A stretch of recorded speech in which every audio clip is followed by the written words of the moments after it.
Bonjour et bienvenue dans mes carnets sonores. Je m'appelle Chloé et je vous emmène dans ma vie paysanne et créative.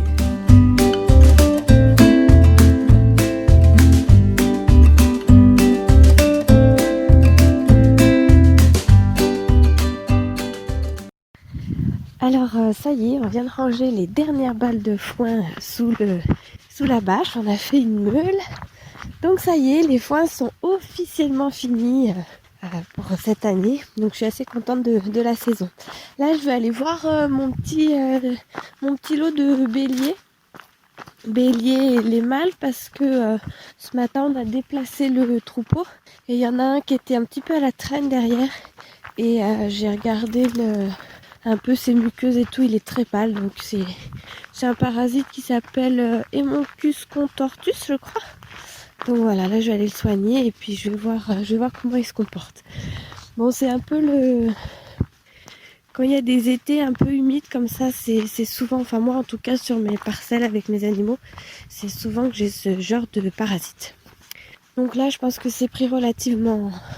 Je sais pas s'il va survivre, on va voir.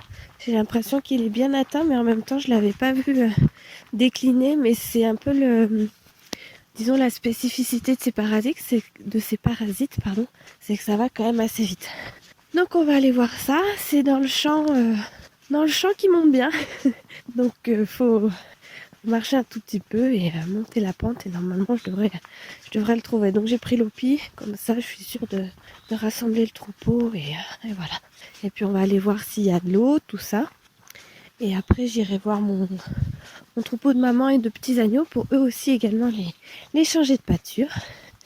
Et je les emmène dans un champ on appelle ça les vignes.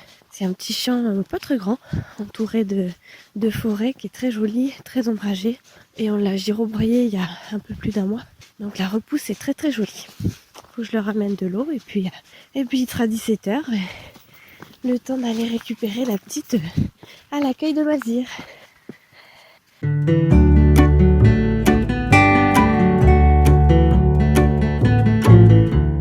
Bon bah il est debout en fait.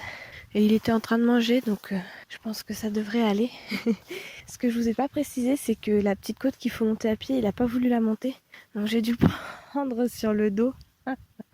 J'ai un peu peiné parce que c'est pas un nouveau-né. Il doit faire un peu plus de 20 kilos.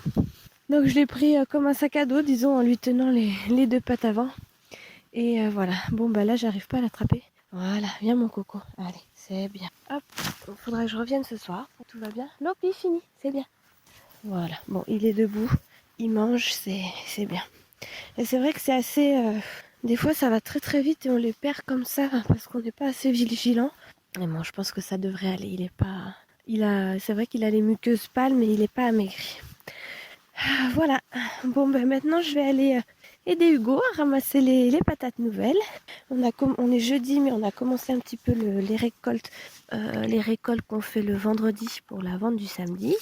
Donc on a récolté les haricots verts, on a récolté les patates, on a récolté les échalotes. Et voilà, et là on va finir avec les patates. Bon, on va redescendre la pente. Hop, la porte, viens Lopi. Voilà.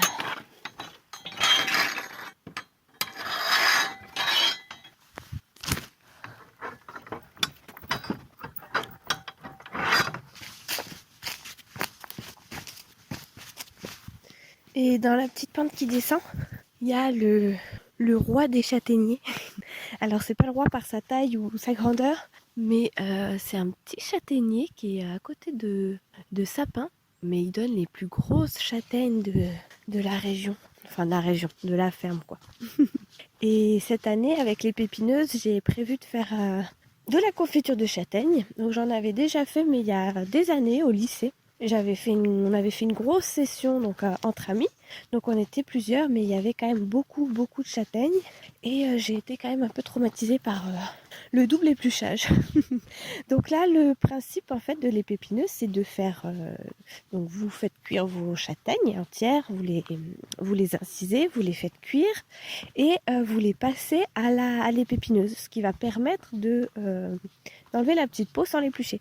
Et après, la procédure normale pour la confiture de châtaigne, vous refaites cuire avec un peu de sucre, un petit peu de vanille, et ce que vous aimez quoi. Donc moi, généralement, à l'époque des châtaignes, c'est vrai que j'en mange, j'adore ça, j'adore vraiment ça. J'en mange pratiquement tous les jours, mais ou cuite à l'eau ou grillée à la poêle à châtaigne. C'est vraiment ce que je préfère. Mais j'aimerais bien en conserver cette année, notamment en confiture, et pourquoi pas faire des châtaignes stérilisées en bocaux quoi. Et un autre aliment que j'adore et que j'aimerais essayer de conserver cette année, c'est le maïs. Hugo, il m'en a planté pas mal. Il y a deux rangs de 60 mètres et un petit peu dans la serre. Donc j'en mange beaucoup quand c'est la saison du maïs, en épi tout simplement, cuit à l'eau avec un petit peu de sel, de sucre, très simplement. Et j'aimerais quand même faire du maïs en bocaux parce que nous on en mange assez régulièrement, donc que l'on achète. Et je me dis que si on en avait du maraîchage, ce serait sympa. Donc on les mange en salade. Et moi j'aime bien en mettre aussi sur les pizzas. En parlant de pizza, j'ai découvert une recette assez sympa en fait pour faire je crois que je sais pas exactement le terme en français, mais moi j'appelle ça le pain magique. Vous faites avec 1 kg de farine, 15 g de levure sèche ou 30 de levure de boulanger fraîche, 20 g de sel, 700 g d'eau. En fait, vous pétrissez le tout dans un seau que vous pouvez fermer hermétiquement. Vous laissez lever. En ce moment, moi, ça prend à peu près, quand je mets au soleil, ça prend à peu près 2 heures, peut-être 3 heures. Une fois que c'est levé, vous mettez ça au frigo et puis vous pouvez l'utiliser pour faire plein de choses. Donc j'essaierai de vous mettre la référence du livre. Alors c'est un livre en anglais, mais j'imagine qu'il a été traduit en français. J'essaierai de vous mettre les références de ce pain magique parce que c'est vraiment super. Moi je me fais un seau de pâte en fait, 1 kg de farine et ce que je vous ai dit, et puis je décline ça soit en pain tout simplement ou en galette faite à la poêle, et mon utilisation principale c'est surtout des pâtes à pizza. Et en fait vous avez votre gros seau, vous prenez votre petite boule de pâte à pizza, vous l'étalez, vous mettez ce que vous aimez dessus et c'est parti, vous cuisez, et c'est très rapide, c'est très super.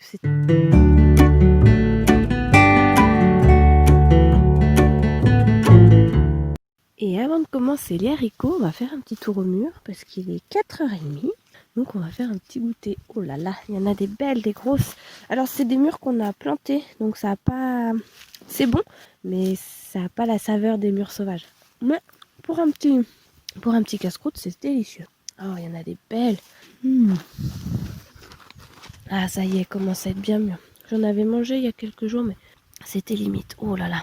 Bon allez, on va aller ramasser les haricots. Ah, c'est dur de s'arrêter, hein. Oh là là, qu'elles sont bien mûres. Les mûres, j'adore vraiment ça. On va refaire de la confiture un peu en septembre de mûres. Donc celle-là et puis des mûres sauvages aussi. Alors, dans la serre, il y a les haricots grimpants. Donc c'est une variété super. Ça s'appelle haricots vespéral, je crois. Et en fait, c'est des haricots qui sont très bons et surtout qui ont la particularité, de ne pas développer de fil en fait. Même quand ils sont gros, ils n'ont pas de fil.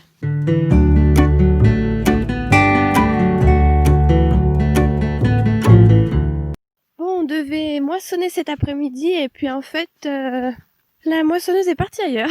Et puis bon, le temps était limite, je pense. Donc il n'y aura pas de moisson cet après-midi. Donc la moisson, c'est la récolte des céréales en fait. On coupe le haut des tiges et ça passe dans la moissonneuse batteuse et ça récolte les grains. Donc nous on fait du métail pour l'autoconsommation en fait, pour donner aux moutons pendant la période d'agnelage et aux poules toute l'année. Donc notre métail il est composé de triticale, d'avoine, de pois, de vesses et de févrole. Donc c'est un mélange de céréales et légumineuses qui permet de compléter la ration de foin pour qu'elle fasse du lait. Donc ça fait un petit moment que j'en ai plus dans les silos. Donc même cette année, parce que j'avais les poules et que j'avais pas augmenté la surface en céréales, j'en ai pas eu assez pour les brebis. Donc j'avais acheté en prévision du foin de luzerne bio. Et j'étais très très très contente. Donc cette année, je viens de marcher dans une crotte de brebis. Cette année, on a pu faire du regain sur une petite parcelle qu'on avait fauchée mi-mai. Et en fait, c'était une très belle repousse d'herbes et de trèfle.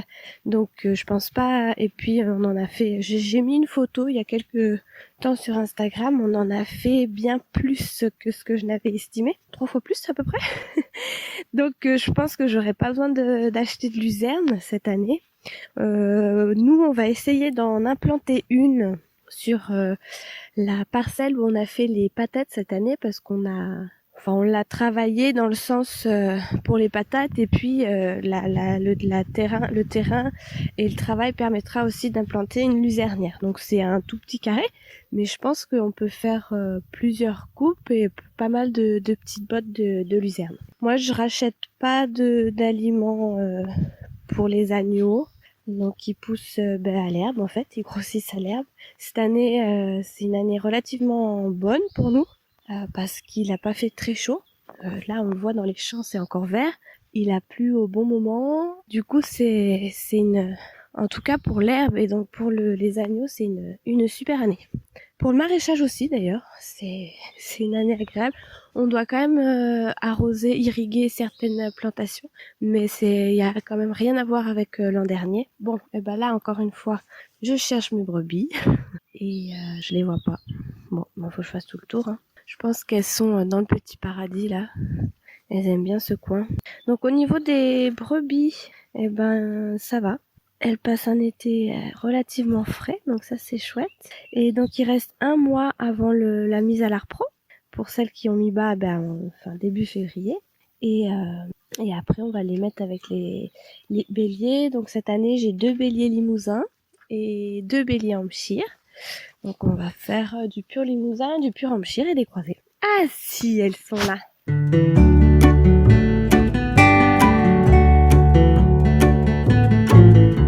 Je voulais revenir un petit peu sur le savon parce que j'en fais beaucoup en ce moment. J'aime bien travailler cette matière. Et j'entends pas mal de choses et j'ai pas mal de questions sur ce sujet. Alors, je ne suis pas professionnelle.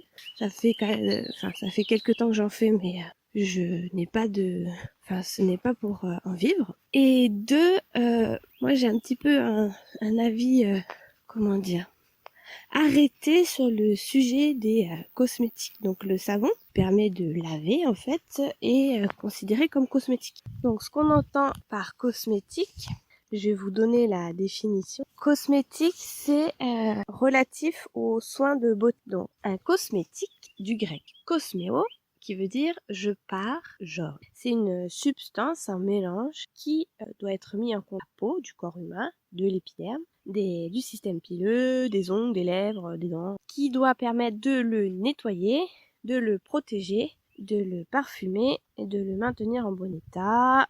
Donc les cosmétiques, c'est des produits d'hygiène et d'embellissement. Moi, je mets le savon et notamment le savon à froid dans les cosmétiques. Pas vraiment en fait. Pour moi, ce qu'on peut demander à un savon en tout premier lieu, c'est quand même de nettoyer. Donc le fait de nettoyer peut peut-être vous rendre plus beau ou belle, mais je pense pas qu'il y ait derrière un traitement de l'épiderme ou j'ai quand même des questionnements en fait sur l'industrie de la cosmétique en fait, de toutes leurs promesses, de tous les produits qui sortent, la liste des ingrédients qui se rallonge, les formules miracles qui changent toutes les saisons, enfin bref. Pour moi, la base de la cosmétique, elle est pas dans le savon, elle est pas dans la crème de jour, de nuit, elle est dans l'assiette. Pour moi, c'est vraiment la base de tout. Donc, je dis pas ça parce que on est maraîcher, mais je dis ça parce que je le crois vraiment.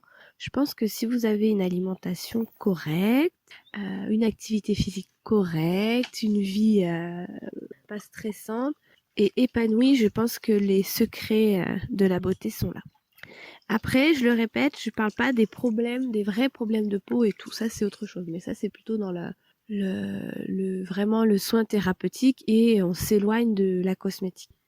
Donc voilà, est-ce que j'ai raison ou pas, je sais pas, mais en tout cas c'est mon avis. Je pense que de se tartiner de détergent ou de ne rendra jamais quelqu'un beau ou belle. Je pense que la beauté se situe autre part. Là, je pense que évidemment on parle de la beauté physique, mais un teint lumineux, une peau fraîche, enfin oui, vous pouvez améliorer ça avec de la crème ou quoi, je pense pas avec du savon. Je pense que le savon en fait, et le savon à froid, ça lave et ça ne fait pas les méfaits des cosmétiques nettoyants d'aujourd'hui. Mais je pense que le miracle s'arrête là en fait. Après, il y a tout ce qui est marketing en fait. Voilà, d'utiliser des huiles bonnes pour la peau, je pense que ça relève beaucoup du marketing plus que d'autres choses. Vous pouvez pas demander à un savon, à une crème de vous rendre plus jolie si vous vous sentez pas bien, si vous mangez pas correctement. Enfin, c'est un petit peu comme d'aller manger à McDo. S'il vous plaît, ne le faites pas, ne le faites plus. Et de après boire du thé vert, quoi. Vous voyez, je pense qu'effectivement le thé vert a des vertus, mais c'est quand même difficile de contrer Monsieur McDonald. Voilà pour la petite note polémique peut-être. Donc pourquoi est-ce que il y a toutes ces réglementations sur la cosmétique? Ça c'est vraiment une question que je me pose et j'ai pas d'avis là-dessus en fait. J'ai vraiment pas d'avis là-dessus parce que je crois que les savons saponifiés à froid ça représente même pas 0,5% des cosmétiques vendus. Donc c'est quand même ça représente très peu. Moi j'étais dans le lait avant. On faisait du fromage et c'est vrai que les règles et les réglementations sont aussi très très strictes. C'est difficile de s'installer en lait, de créer un labo. Enfin voilà, il y a énormément de lois je suis pas sûre que ce soit utile. On parle toujours de la protection du consommateur. Pour moi, c'est un petit peu ironique parce que si on protégeait vraiment le consommateur, on faciliterait les petits artisans savonniers et il y aurait pas des rayons et des rayons de produits détergents chimiques et donc est-ce que c'est une bonne chose de réglementer à outrance J'ai quand même l'impression que dans tous les domaines confondus, ça aide plutôt les industriels que les petits artistes. Mais bon, ça c'est mon point de vue. Donc est-ce que d'avoir toutes ces réglementations, ça protège le consommateur? Ça, je pense que c'est non. Après, est-ce que ça protège la profession? Peut-être un peu. Mais comme je vous le dis, les savons à froid, c'est une part minuscule des savons, en fait, même. Voilà, donc c'est toujours les questions que je me pose. Voilà, j'aimerais bien connaître votre avis aussi sur la question. Est-ce que la réglementation protège les consommateurs ou pas?